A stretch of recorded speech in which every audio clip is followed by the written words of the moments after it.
What's going on, y'all? It's JSmo Reviews here, back at it again with another video, man. Bringing you guys my recap for Intruders 2. The Riot vs. Bags and Bodies was streamed free to YouTube yesterday. It doesn't get better than that. Everyone talks about YouTube. How about the whole event being streamed to YouTube? And as I've said for the past couple of years, and I'm a big advocate for themed cards. Team versus team, it adds a different level of pride, different level of serious when you're not just putting on for yourself, because some people, quite frankly, don't take their brands all that serious, right? But also putting on for a brand that's invested in you, a platform, a league, whatever it is. And with that comes a lot of judge battles, right? So this card, every battle but one, which was a one-rounder, Kappo versus Trez, we'll still talk about that. Replacement battle for Kappo versus real name Brandon, but all of them were judged with 3K on the floor. So pretty heavy stakes. I think 3K is probably more than some of these guys got paid flat out to battle. So you got some great results, some great performances, some not so great performances that we're going to talk about. We're going to talk about all the judge winners, battle of the night, recap the entire card. You know how it goes here, and we'll start with the first battle on the card, which was Li the Mayor versus Green Ranger. And I gotta be honest, first two rounds of this battle was wrapped in 3D. You know what I'm saying? Wrapped to the quantum realm. The echo was so bad. It is not fair for me to sit here and act like I can judge those rounds. I will tell you, the judges gave Li the Mayor the first, right? The echo started towards the end of Green Ranger's first. Those first two rounds, even if I heard almost all of Green Ranger's first unechoed, I still can't judge it because Li's wasn't. But I know that Li had a crazy death date bar in his first. It was a death date bar that I liked a lot. But the judges called it Li got the first, Green Ranger got the second, right? So the battle already kind of comes down to the third round. I guess maybe I'd call it differently if I heard the other two, but that's kind of what they said it came down to, and that is the round that everybody got to hear clear on stream, right? So I gave Li the Mayor the third. Judges did as well, and it upset Hitman Holla to no end. He ended up being like, nah, y'all are biased judges, this and that. Let me give you my assessment real quick. I don't think either of their thirds were all that crazy, right? But this is a battle of kind of like real talk, drug talk, any of that. These aren't exactly like pens that we're listening to. And I thought Green Ranger took like a bar-for-bar approach in the third. And I thought Li, at first he angled a little bit about how Green Ranger, how he's better in St. Louis than Green Ranger is, obviously being Green Ranger's home city. And I thought that was okay. I didn't think it was hitting. Called him a mechanic. A couple weird angles, right, that just weren't going over crazy. But then he got into a jail talk portion of his round. I thought that was the best part of either of the rounds. I thought he was landing it well. I thought that was him playing into their strengths more so than the bar-for-bar nature that Green Ranger took, because Green Ranger wasn't saying anything that crazy. What did he have? Once this hits heat raise, he'll see we're not fair in height. Stuff like that. We've heard it a million times. I just preferred more of that, even if it's indirect, that real talk kind of approach, like them playing into their strengths. Thought Li had a better third round. I didn't think it was the craziest thing in the world. I think it was fairly debatable as well. But Hitman's it's biased, this and that, and who are they gonna be biased for, brother? Out of Knowledge, Swamp, and T-Top, who here has an allegiance to Li the Mayor?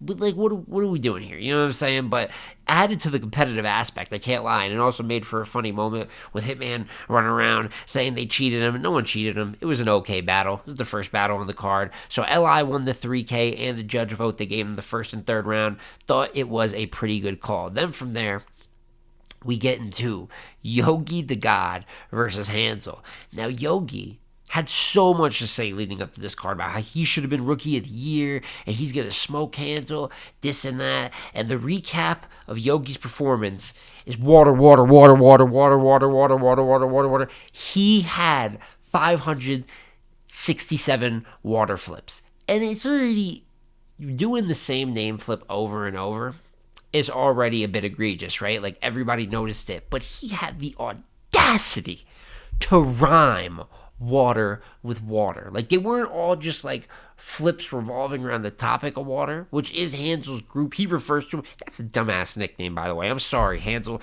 referring to himself as water or whatever. But he was the last word in every bar was water for the entire almost first and second round. I mean, I couldn't believe what I was watching. You know what I'm saying? From this self-proclaimed Rookie of the Year. It was absolutely egregious. And Hansel had a great performance. Hansel was very good in this battle, but this man said water so many times it's really like the focus of it. And Hansel, the 51st dates bar was fire. He had a sneaky one too, kind of going at his character, saying he's bitch made, complicated, like Avril Lavigne, because that's it. Complicated is a bitch made song by Avril Lavigne. You know what I'm saying? So he had some sneaky stuff there. Loved the 51st dates bar. The Chris Brown drop yo and bring it back. I thought that was crazy. So Hansel was the one thing I will say about Hansel's performance. He got into angling about the boat crash in the first round. Yogi's been in a boat crash. He also got into the angle about Yogi hating on Dolla and that whole weird Rookie of the Year on Champion thing. I just think he could have done better with those angles. Like they're top. Listen, the Champion thing, super could be attacked better than that. That was a ridiculous angle the man created on himself in promo for this battle, but I could not. I just didn't like the way he executed it. When he got into a straight bar for bar and just haymakering, he rapped better. He had better peak bars. Like he took the battle one way or another, but I've been saying this. Hansel could improve on that angling a little bit, but Yogi got aquatic with it. You know what I'm saying? Yogi turned into goddamn Aquaman. I just could not believe he rhymed water. He had people saying they don't even want to see water again. It's 75% of the earth as well as our bodies. He's got people denying water. So I could not believe what I was watching. Yogi got 3-0'd, and he had some cool little schemes in between there, but it's all overshadowed by the fact that same way we are 75% water, same way I believe the earth is about 75% water, this man's material was about 85% water. So I don't know what he was thinking. I don't know what horrible strategy, horrible approach, and he got 30'd, you know what I'm saying, with a horrible outing, which is funny after being the self-proclaimed Rookie of the Year, and I'm better than this and that. Absolutely not. So next battle we're going to talk about, I don't remember if this is the exact order it went in, but we're going to talk about KD versus Dev the Demon. Foet Dev, I believe he goes by now, right? So this, remember what we said about Hansel not doing the angles fantastic? Still won the battle clear, right? But I didn't love the way he executed. We're going to go to Dev's performance with that same concept. We're going to turn it up to the highest degree, right? So first we're talk about KD. He did very good in this battle. He's a very good puncher at that.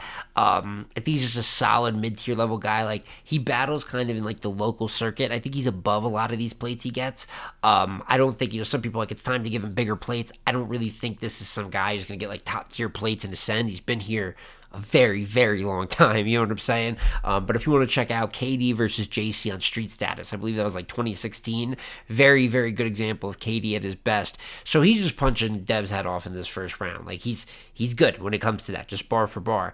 Then Dev goes in the first, and he's got two things. One, the angle is heinous, right? It's about KD possibly beating on his pregnant girlfriend at one point in time. It's not the first time I've heard this angle either. I remember him and Showstopper had this, I remember recapping on Black Ice, overly personal battle, but nobody knew what the angles were about. So it was just like, you felt like you were watching an argument you weren't supposed to be around for. But Dev even tweets, I believe, some of the evidence out beforehand. Battlers, we got to stop thinking, because we put it on Twitter 5-10 minutes before the battle, that's adding to it or adding to the angle. Not everybody's checking Twitter. Hell, not everybody is on Twitter. You know what I'm saying? So that's not, the whole world doesn't revolve around Twitter. They're not, and especially the people in the building aren't seeing that, right? So it's a terrible strategy if you're trying to like prove validity at that moment to like lead up. You tweet that a day before or something like that. Even if they get a chance to counter, right, you got to give the audience a chance to see it, because the way Dev executed it was horrible, and it's a heinous. The fact I've heard it in multiple battles is actually really worrying, right? It's really no joke, but in the context of the rap battle, you have to like convince the people and walk them through it and oh, that's why it's true, or this is, and he didn't do that. He did it as if he thought some people saw the tweets, and he completely executed awful to the point about 15 seconds in. I'm looking at the chat on YouTube. They're like, yeah, all right, man, get to the bars, man. Which is crazy considering like the gravity of the angle, but that's on the performer to get across. His first was terrible. It was just bad angling. So he got killed in the first. And then really he went kind of back to it in the second and got smoked again. And then he tried to go bar for bar in the third, and KD is just a better rapper than him. So this is one I thought Dev would choke. He didn't. He got through his 3 rounds clean. I got to give him that. But he simply was not as good as KD. And even the few moments where he did have bars, he had lost the momentum so much at that point. It just wasn't going to come back around. So what do you say? I'm a natural born killer, like a miscarriage. Like he had a couple cool bars in there, but didn't put enough together to win a round. And even when he did get a good bar off, he had no momentum to kind of like take advantage of that. So KD 3-0 is a complete flip of the last battle with Yogi and Hansel, and got bags and bodies one on the board.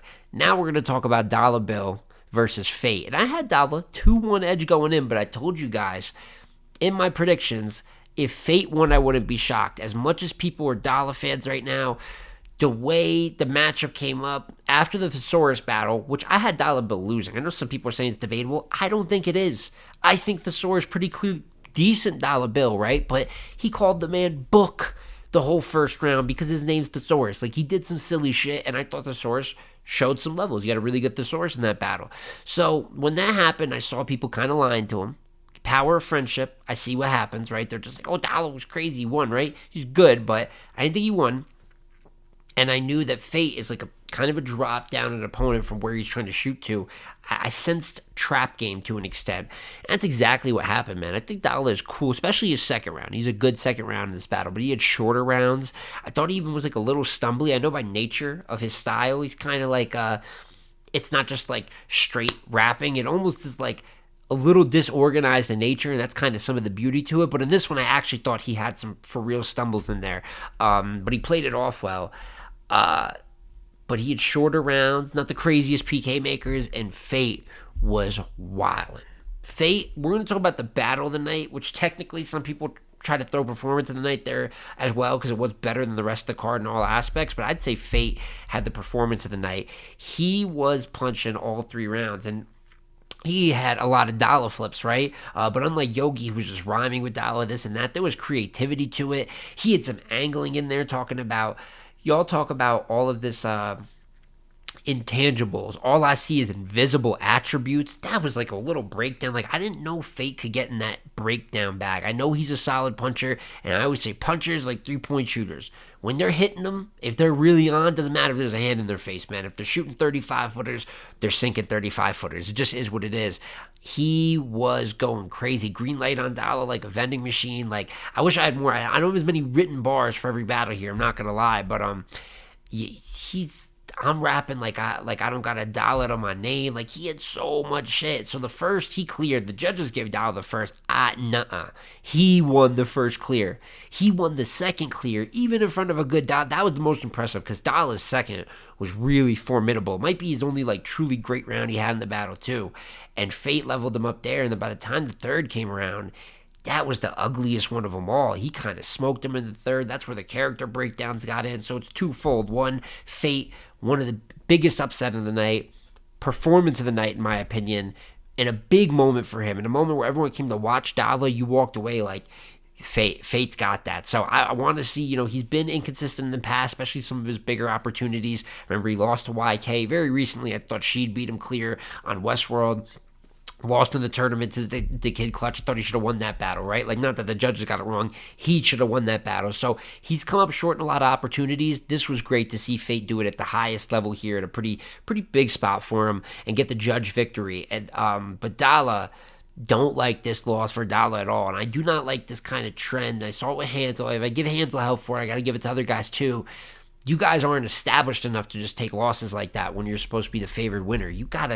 It's got to be a bit of dominance or really showing up until you reach the level. Don't let just the people, your close people in your ear telling you you're the next star, make you think you've done the work to be the next star yet. Because I don't like to see a guy that I do think is talented on the way up, but isn't there yet, take a battle off. And I got him losing his last 2 in a row. I believe it's Thesaurus and now here with Fate. So kind of rough L for Dolla here. But the story of the battle should also be, great victory for Fate. Then before we get to the main event, the masterclass that was, right? We'll talk real quick about the one-rounder with Chef Trez and Kappo, replacement battle for real name Brandon and Kappo. Real name couldn't attend because of a funeral, so condolences to him. But I thought these guys did really good with the one-rounder. 4 days prep, 2 days prep, something like that. I thought both of them were good. I really like Kappo's material, actually. I know how to talk about the Netflix situation with Trez. I know how to get blood back on rhythm and flow, defibrillators. He also had the joint, I lost my brother to some fake pills while my daughter was on my son was on the iPad watching Bluey. Like, I butchered it a little bit, but the way he set that up was crazy. So I thought Kappo did good, but we're talking Chef Trez on short prep, one of the best in the world right now, and he's particularly equipped for short prep, short notice battles, and that's exactly what it was. I had Chef Trez 1-0, just thought he outpaced him, ended up having better material, but I really like what Kappo did too. So I had Trez 1-0, really respectable from both, thought a pretty good look for both, even without the time, like the short notice type of situation. I think this would have just been a good one rounder either way. I thought that they would have had time to write with how good the material was. So even with it being on short prep, adds extra points to it. Shout out to Kappo and Trez. Now we could talk about Pristavia versus Coffee Brown, which was incredible, and it is easily the best female battle of 2025 so far. I find it hard to believe that there's going to be many better, if any better. I mean, this was really as good as this battle could have been. I easily had it battle the night going in. It was easily battle the night by the time the second round was done, to be honest with you. First of all, Coffee in that cheetah print outfit, 10 out of 10. 10 out of 10. That's I'm going to keep it respectful because I might go into a different direction with it. Elite, generational, right? As for the raps, I thought both of them were also absolutely incredible. Coffee went in the first. I said that her third was her weakest, but no bad rounds in this battle. But I remember saying her third was weakest in comparison. She did start the first a little bit slow, hit a couple haymakers towards the end of it, though. First is all about Pristavia, though, man, because after seeing Pristavia versus Shayna, that was her return battle after having the kid, right? And I thought that she'd just a little bit weird. That battle all around was pretty weird, right? I thought I had Shayna winning over time, or I remembered it that way. I did have Pristavia winning by an edge of the time, but it was a debatable battle, right? But this was not the Shayna Pristavia. This was the official Pristavia. For anyone that's seen that performance, you know that's why they say that this girl could be one of the next best of all time in female battle rap. She was haymaker after haymaker after haymaker. This is the Pristavia that showed up for Yoshi, and just not a lot to call. Coffee had a good first, and it got drowned out. It's just elite writing, elite haymaker ability, and it's the rapping ability as well. Somebody said Pristavia raps like she's clutching, and I 100% agree. It's all in the delivery, it's all in the energy, the cadence, but then what's actually being written, it's not just about what's being written is just as good as the way it's being delivered. So it was Pristavia 1-0 clear. Then we get to the second. I saw some people upset with me, and I think this is because some people really like Pristavia. I can tell when a fan base, when a certain battler is very good and their fan base is very loud about it. Coffee won the second round of this battle, and I remember as someone online, not to really get at him, but they're like, Smo, you're usually better with the reviews. This was clearly 2-0 Pristavia, or no way in hell. Dog, she lost a second. You know what I'm saying? And people got at this whole, because Coffee started with the fake angle. First of all, she had the parlay rebuttal, which was crazy. A super rebuttal to, Pristavia was calling her a whore, and she's like, they spend money on me but never hit most of their parlays, and then she said it's hoe this and hoe that till it's gunshots, and it's hold this and hold that. Crazy. Then she got into Bad New Mac Byron, which she did creative flips with it, the whole bags and bodies angles, but then she got back into they were thought bars, but it was counter writing because it was all defending. Yeah, I got an OnlyFans, but I'm making money off of it. I'm bigging up off of it. You have a kid. You know how you got a kid? Sucking dick. You're not just some saint either. And that's a real summary base level, surface level way to put it. There was bars all throughout that. But I thought Coffee was on fire. The counter writing was elite. With the fact the writing was already good. The performance was really she was at 10 in the second. That's what brought the battle up. And Pristavia has a really good second round as well, but it's like a flip of the first. Pristavia just set the bar too high against the good Coffee first. Coffee set the bar too high against the good Pristavia second, which brings you to the third round of the battle, which I thought that they were both, once again, good in. I thought Coffee had a bar in her third. She had a couple PK makers in there, but one of them was You done held up, talk about all the crews that Pristavia's been a part of, holding up through Surf and Gun Title. She said y'all done put up everyone's name but Jesus. I thought that was a dope approach, right? But then Pristavia actually had some counter writing, a little bit of counter writing in the beginning of her third about the whole Jesus Christian battle rapper thing. And I just thought she caught too much heat by the back half of her third round. I still think it's a close third. I'm really not mad at anyone giving Coffee Brown that third. But this was, once again, when she mixes the rapping ability with the level of hard hitting writing that she did in the third round, Pristavia is just nearly unstoppable to beat. So I, like how the judges called it, I gave Pristavia the first and edged her the third round of the battle. Had her winning 2-1. Since it is a judge result, like, it is her W, but I do understand anyone that, when you, I'm not going to say put the judge vote aside, it's a judge W for Pristavia. But I do understand the arguments for Coffee second and third. And it is, like, technically a debatable battle if you were to take the fact it was judged off of it, because it was a close fight, hard one to judge. But as good as I thought strategic, because I think Coffee is a great strategist of a battler, and I thought the counter writing in the second was just, like, absolutely perfect. There's just a certain, like, level. It's like a Mack truck running through something. You know what I'm saying? When Pristavia is at 100, and this was definitely one of her best performances to date. It really an incredible Coffee Brown too, and one of the better battles maybe in both of their catalogs. It's really that good. Clearly battle of the night. It was funny because, like, Twerk took the mic and, like, we gotta give the ladies credit on the card with all these dudes. They were battle of the night. Like, dog, they going into this card, they are much better than every other rapper on the card. Like, it was expected. I do love them showing them love, but it's not that like, they're better than them. It is the craziest thing in the world. But overall, great battle and a perfect end to what was overall a good event for Bags and Bodies in the Riot, with the Riot taking away the judge vote score 3-2. That is my full recap there for Intruders 2. Congratulations to the Riot, who walked away with the judge victory, like I said, 3-2, with Eli the Mayor, Hansel, and Fate walking away with it. And, Fate being Dolla is really the one that swings it in their direction, because if that went how many predicted, you would have had Bags and Bodies with the 3-2 lead. And then I believe Kappo would have beat Real Name Brandon if the battle went down. That's my prediction, but it didn't, and I think it's better because odd numbers means that, like, a definitive league ends up winning. I thought it was good. Loved that, the judge, the money. I remember Eli was, like, kicking the money onto his side once he won the vote, and there was really no discrepancies after that first battle. I thought that kind of added to the energy. Hitman was acting a little bit out of character. Nobody cheated Green Ranger, man. He just lost the battle. But overall, really good event with some standout performances, some things to laugh at too, which we got to do during a live event, and a main event with Coffee and Pristavia that, like, really stole the show and ended everything perfectly, like I said. But now, want to hear your guys' opinions on the battles if you got to watch it. How did you feel about the Dolla and Fate battle? How did you feel about Pristavia versus Coffee? Any of the other performances in there? How did you feel about the water, the SeaWorld approach from Yogi, and even Hansel's performance in there? Please let me know any of your thoughts on Intruders 2 in the comment section down below, man. But it's been J Smo Reviews again here, y'all. Like, comment, subscribe. I'm going to catch you on the next one, man. Peace.